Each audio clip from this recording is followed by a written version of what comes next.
Welcome to Serving Pancakes with League One Volleyball. I'm your host, Tiffany Oshinsky, and I'm inviting you to join me as I go behind the scenes with some of the most important people in volleyball. From funny anecdotes to words of wisdom and some fun facts sprinkled in about your favorite sport, Serving Pancakes will satiate your appetite and have you asking for seconds. So take a seat while I serve you up some pancakes. Hello. Hi. Good morning. How are you? Good, how are you? Thank you so much. Thanks for having me. You already did all the hard work. Yeah, well, pancakes, they're not too hard to make. Great. You like pancakes, I'm hoping? I love it. Well, how do you like them? Because we have everything that you could ask for. Did your homework. I feel like maybe a little fruit, some blueberry pancakes. How do you like them? This time I'm going to just stick, I think, with strawberries and Nutella. Last time I added chocolate chips. Yeah, you're going to need some variety. Yeah. I do like butter a lot.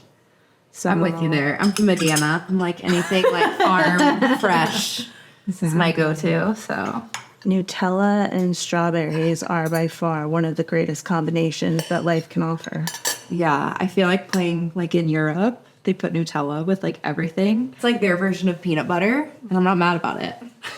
I do miss my peanut butter when I'm over there, though. So, Annie, I have to start from the very beginning, and one of the first questions I have to ask you is, your name is actually Andrea. Mm-hmm. So why Annie? That's a really great question. I feel like by 30 years old, I should probably know the answer. I'm actually named after a babysitter that my parents really loved for my two older siblings.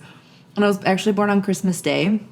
And this sweet babysitter came over at 16 gave up her Christmas Day to be with my siblings while my parents went to the hospital and had me. So that's why they named me Andrea. But I don't know why Annie. They call me Annie, Anne. In college, briefly, people called me Andy for a while, so kind of just roll with it. Yeah, I like it. I mean, Annie's very cute. Andrea's very pretty too, but I mean, whatever works for you. I go by Tiff or Tiffany, whatever people want to call me. So let's go back to your childhood a little more, a little after you were born on Christmas Day. How did you get into volleyball? I feel like I've had a really funny path in volleyball, especially through childhood. So I played in elementary school. I played for my elementary school team and for a small club team, a local team. Wasn't doing any crazy travel or anything like that. It was very local. Wait, club in elementary? Yeah, but just literally probably 2 months of local tournaments. That's amazing. Yeah. But kids now are traveling all over and getting on planes and doing these big things. So it felt very simple compared to how things are now. But then actually I remember going to my parents when I started middle school and being like, I don't want to play volleyball anymore. I want to be a cheerleader and I want to be a competitive hip hop dancer. So that was Karch loves this story, our national team coach. That was my calling for a minute.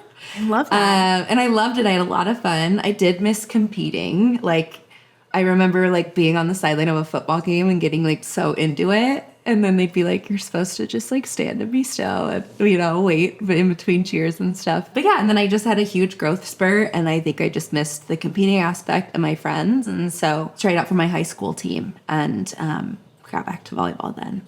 So the love of dance and being a cheerleader, did that come from an early age? Did you love dancing when you were a little kid? Honestly, no. I think so. I really think it was, I come from a big basketball family. My brother's 7 years older than I am. And so in elementary school, I watched him play college basketball. And I just remember seeing high level cheerleaders and dancers at halftime and stuff like that. And I was they're so pretty and they're having so much fun. And I thought it is a really cool skill, just learning how to do the tumbling and the stunts and things like that. But learned quickly that it was not something I was the best at, and then found my way back to volleyball and definitely haven't regretted it. So. I can understand. Yeah. I did gymnastics when I was little, and there was a point when I hit 8, I think I was 8 years old, and it got very competitive very fast. Yeah. And at 8, I was I'm good. Yeah. I'm going to find something And I else just to saw, do. I saw the cards. I was you know what? I am 6'2". I've got big feet. I've got big hands. This is going to go downhill quickly for a girl like me. And I was I can be much better suited in a different sport. How old were you when you hit your growth spurt? Probably freshman year of high school, maybe the end of 8th grade. Yeah. Was that awkward for you, or were there other girls that were the same height as you that you kind of like fit in? Because I have never been tall. Yeah. I was the only time I was ever tall was in first grade. I was in the back row of my class picture, and then every other year after that, I was always sitting down in the front row. So I've never been tall. I don't know if it was awkward. I came from a really tall family, so I think it was just I felt very normal around my family. And then once I found volleyball, I kind of played my freshman, sophomore years. I was playing on an 18s team, so I was playing with a lot of girls who were also maybe a little taller or around the same height. So I think once I found my niche in volleyball, I felt very normal. I will say I think it's gotten a lot easier now with like fashion, just having like shorter jeans, or I remember like crying trying to find a prom dress long enough. Aww. And I think like as time's gone on, it's gotten a lot easier for tall girls. Being a tall kid 20 years ago or 15 years ago, I think definitely was just maybe logistically harder to find things and fit in. But I found my confidence with it pretty early and realized it could be a huge advantage in the sport, and also being left-handed. So I think I saw it more as an asset than like a confidence breaker. And before you got to volleyball, because you said that your family was a big basketball family, did you feel pressured to play basketball at all? Or did you just know that volleyball was kind of the sport that you wanted to be part of? I tried basketball. I was just so not good at it. I just felt like the coordination was just so not natural for me, and all of the running. I remember really not enjoying running. And so I think volleyball was a way to still use my height and to use like power, but it felt like just a lot more natural for me. So never really had the pressure to play basketball, but I definitely tried it and learned pretty quickly. I was like, it's not for me. So you started volleyball in high school. So it's kind of like a late bloomer in a way when it comes to joining the sport, because nowadays you hear kids, I mean, I started at 12.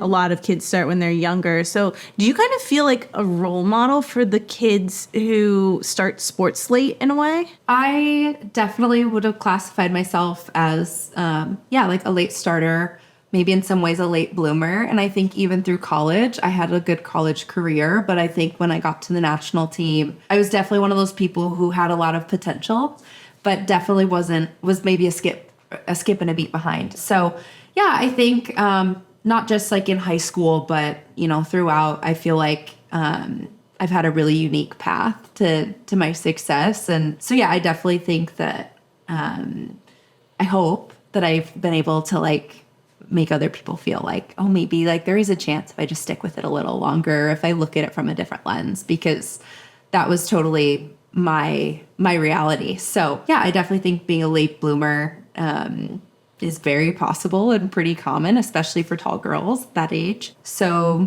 I would hope so.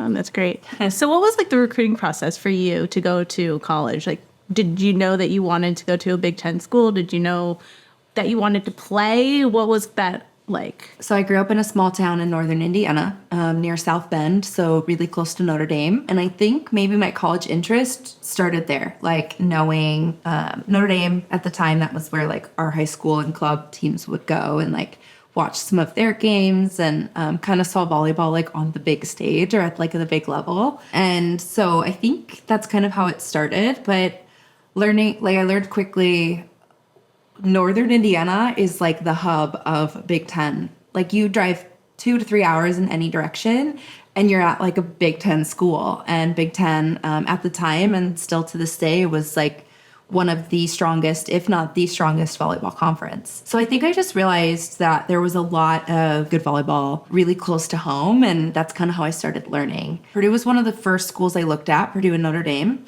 And then I kind of expanded the search from there, but ultimately I think I ended up choosing Purdue for a lot of reasons. But I think it felt like a place that could develop me well, but also I could have a lot of chances, especially early on. I think I was, to that late bloomer aspect. A lot of places wanted me to redshirt and kind of develop and wait my turn. And I just really wanted to play, and I wanted to play all the time from point one my freshman year. And, I think I commend people who have patience at that age to think otherwise, but I was like, I just want to get out there. So Purdue was this awesome opportunity that allowed me to kind of have both this like high level program and conference, but also get me on the floor pretty early. And not only that, it was 2.5 hours from home. So knowing I had friends from high school, friends from club volleyball going there, whether it's to be students or to be student athletes, and knowing my parents could be pretty involved, I could see them a lot. It was like,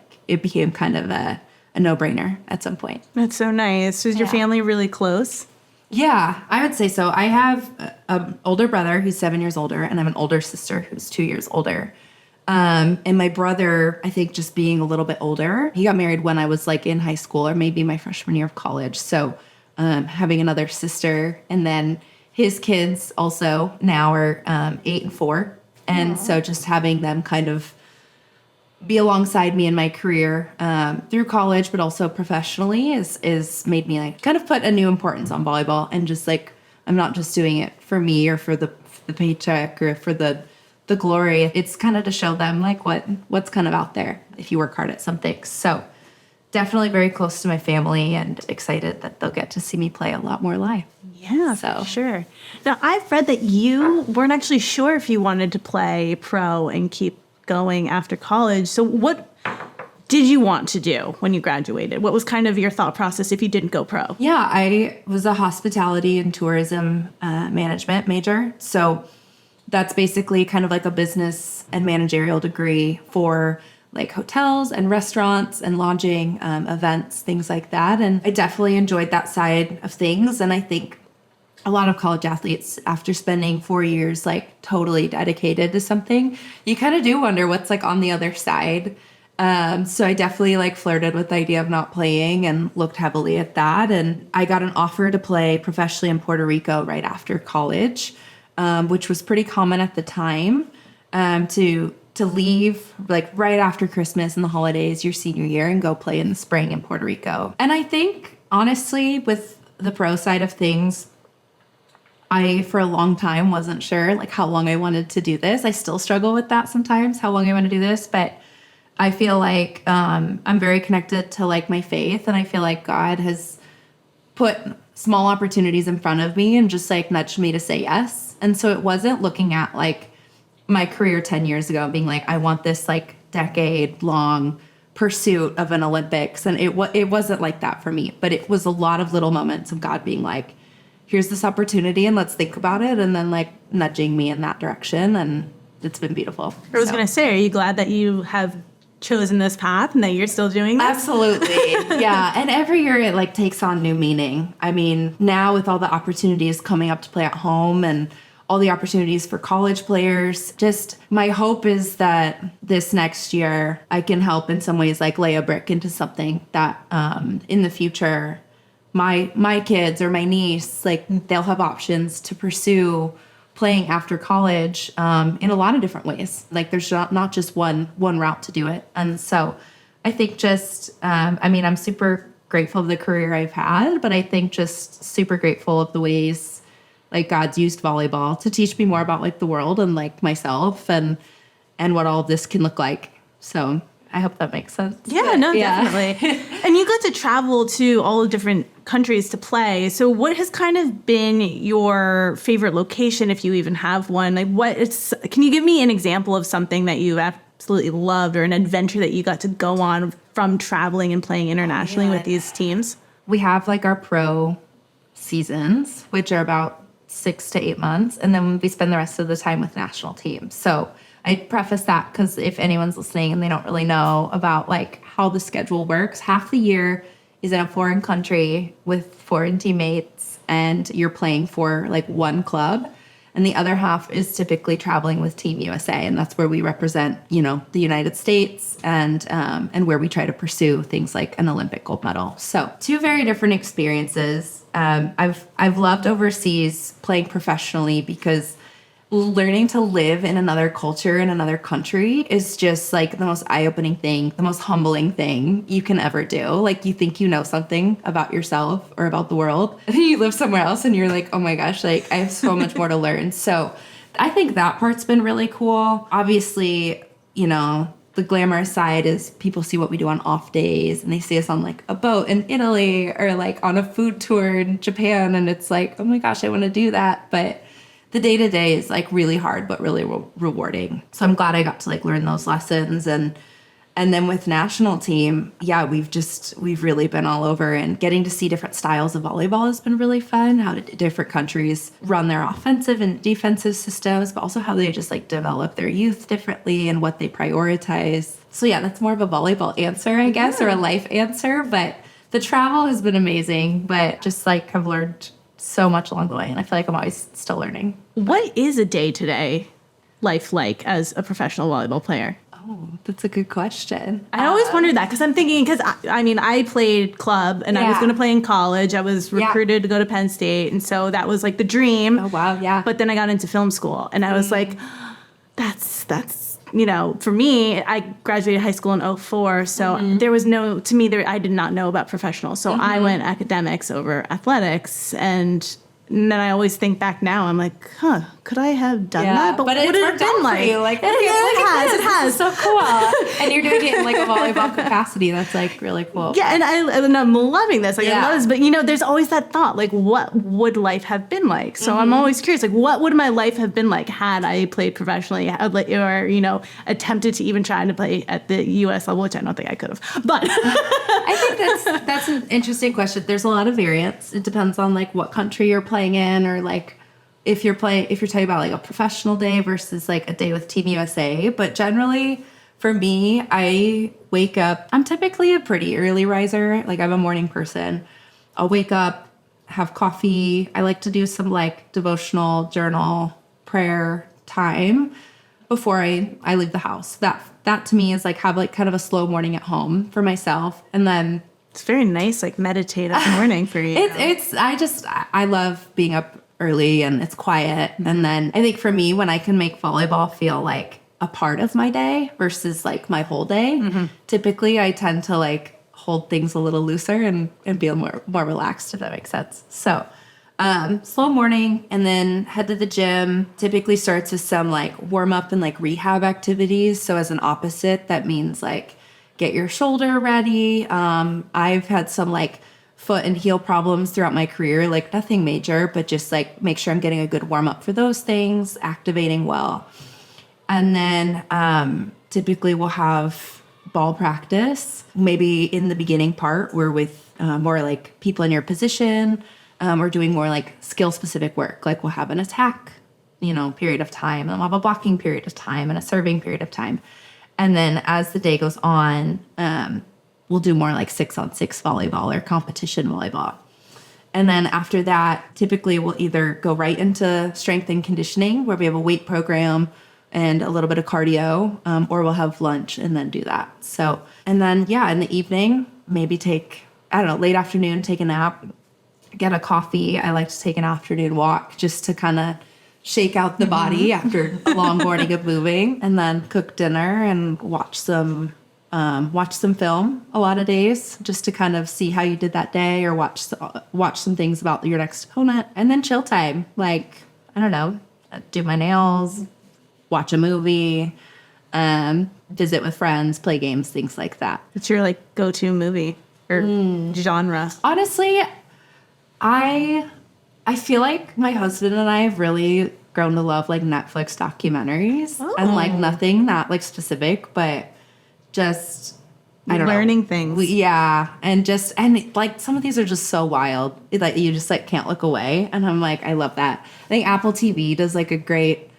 a lot of great shows. So yeah, maybe just maybe less movies and more like find a show, and whether we're together or doing long distance, like be like, okay, tonight we're watching episode 4 or something like that. So you got married a month after you won the gold medal in Tokyo. Yeah. So what was that like, going from training, trying to make the 12-man roster, making it Olympics, ending up playing a lot, and then winning gold, and then a month later getting married? What was that roller coaster ride like?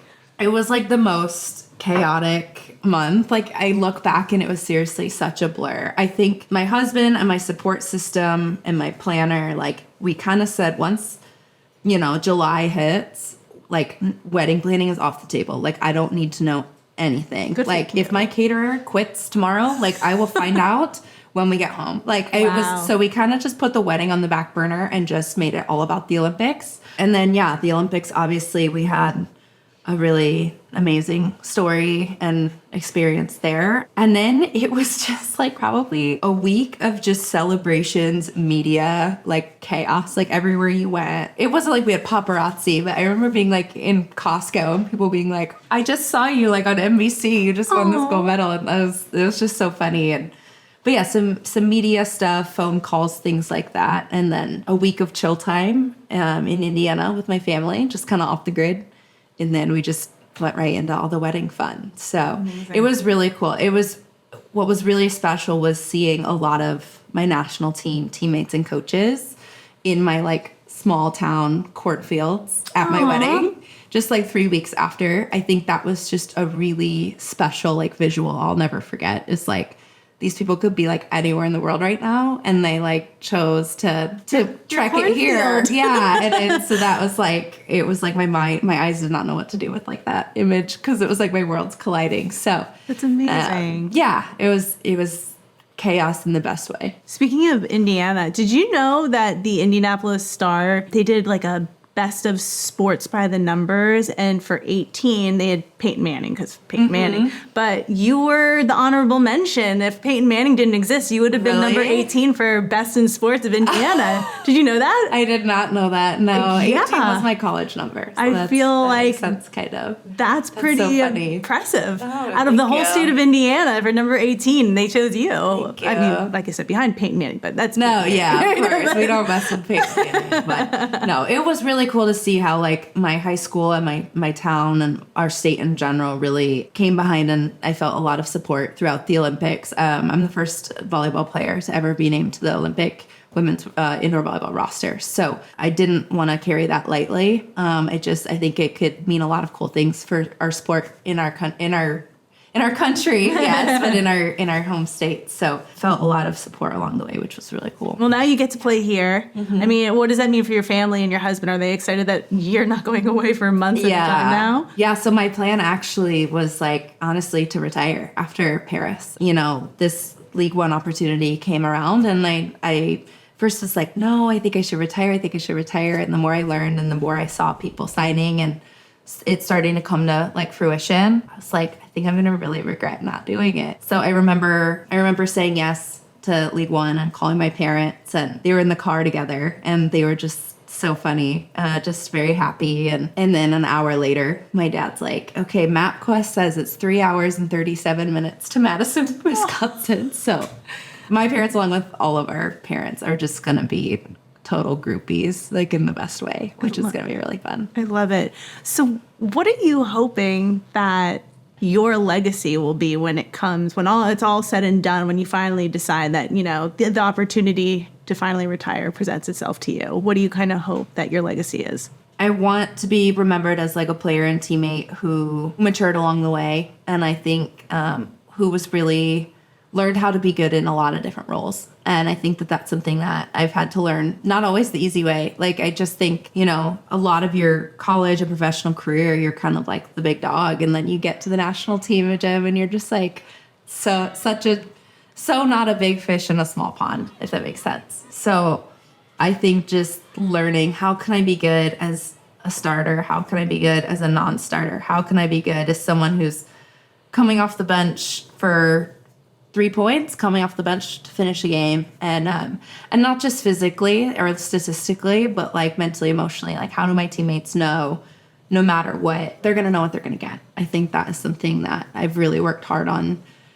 getting better at, and I hope that that's something I can model well and people can see that, but also that I can help people with in the future. And what advice do you have for kids who are starting up in sports, volleyball? What kind of advice do you have for them?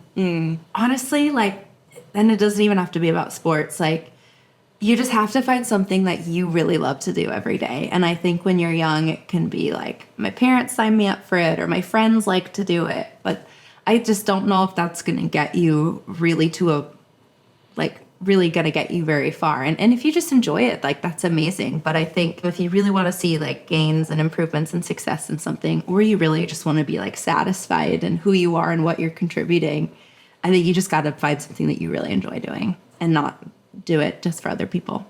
And lastly, women's sports in general has transformed and evolved so much since you've played, especially since I've played. Where do you see the sport and just women's sports in general in 5-10 years? If it's where we want it to be, it should be like pretty unimaginable. Like, I don't think we should be able to know what that looks like. I think the cool thing about volleyball, we've seen it grow at this like exponential level, and we're learning quickly that there's interest here. And how do we capitalize on that? Not just for a monetary value, but how do we equip the next generation so they can match that level when they get there? And I don't know what it'll look like, but I'm really excited to hopefully help lay a brick. And I think it takes a lot of talented people and a lot of experienced players just saying yes to opportunities and seeing how far we can take this thing. So. Amazing. Well, Annie, thank you so much. Cheers. Thank you. I appreciate you joining me for some pancakes and chatting about volleyball. Thank you. I appreciate it. Thanks for watching Serving Pancakes. Don't forget to subscribe and hit the like button. You can also listen to the podcast version on the iHeartRadio app or wherever you get your podcasts.